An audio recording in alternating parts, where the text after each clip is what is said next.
La tension du désir. Il n'y a pas d'amour sans désir. Le psychologue Peter Schellenbaum a bien décrit le rapport étroit qui lie ces deux notions.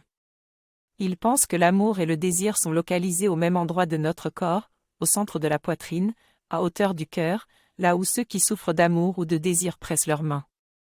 C'est justement la tension du désir qui donne à l'amour toute sa valeur et toute sa profondeur. Le plus grand bonheur de l'amour et la souffrance indicible du désir sont à proximité l'un de l'autre. L'amour va au-delà de lui-même en permanence. En lui, nous aspirons à l'absolu, à l'inconditionnel, en bref à l'amour divin.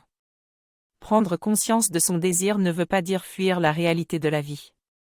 Au contraire, lorsque nous ressentons en nous le désir de Dieu, Hélène désir de ce qui est au-delà de ce monde, de ce qui le dépasse, nous pouvons nous réconcilier avec la réalité, parfois bien banale, de notre vie. Nous ne sommes pas déçus de voir que l'être que nous aimons ne peut combler notre désir d'amour absolu. Nous n'exigeons pas de notre partenaire qu'il réponde à nos attentes que nul ne peut satisfaire.